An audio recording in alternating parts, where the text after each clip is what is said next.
بالله من الشيطان الرجيم. بسم الله الرحمن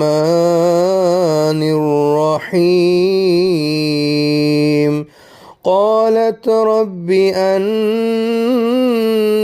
يكون لي ولد ولم يمسسني بشر قال كذلك الله يخلق ما يشاء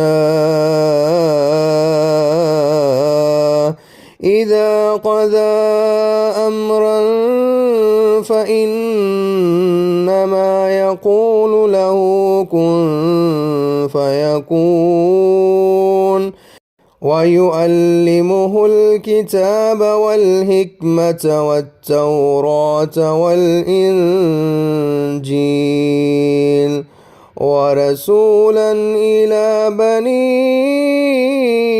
إسرائيل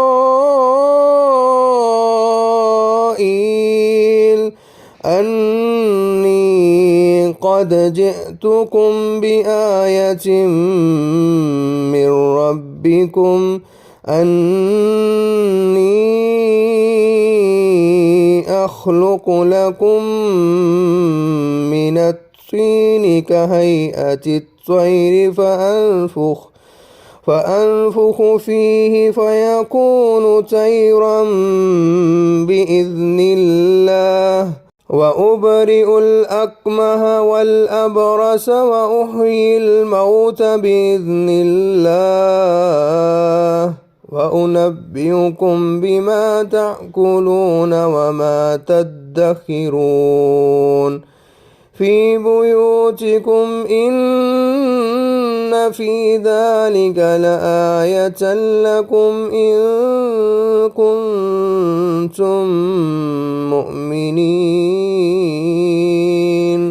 ومصدقا لما بين يدي من التوراة ولأهل لكم بعد الذي حرم عليكم وجئتكم بآية من ربكم واتقوا الله وأطيعون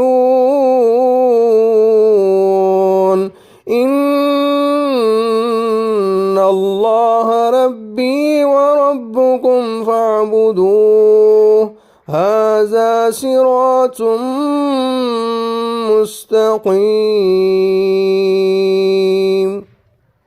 मरियम अलैहिस्सलाम ने कहा, ऐ मेरे रब, मेरे यहाँ लड़का कैसे होगा, हालांकि किसी बशर ने मुझे हाथ नहीं लगाया।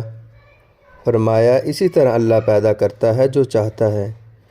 जब वो किसी काम का फ़ैसला कर लेता है तो उससे यही कहता है हो जा, तो वो हो जाता है। और वो उसे किताब और हिकमत और तौरात और इंजील सिखाएगा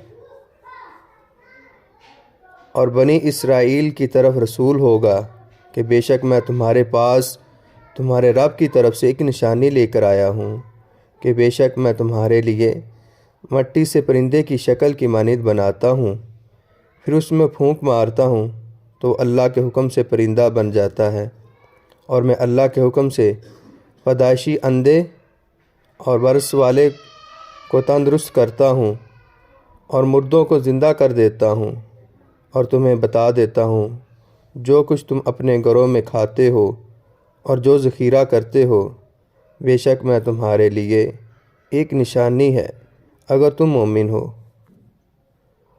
और उसकी तस्दीक करने वाला हूँ जो मुझसे पहले तौरात से है, और ताकि मैं तुम्हारे लिए बाज़ वो चीज़ें हलाल कर दूँ जो तुम पर हराम की गई थी, और मैं तुम्हारे पास तुम्हारे रब की तरफ से एक निशानी लेकर आया हूँ। सो अल्लाह से डरो और मेरा कहा मानो। बेशक अल्लाह ही मेरा रब है और तुम्हारा रब है, बस उसकी इबादत करो, ये सीधा रास्ता है।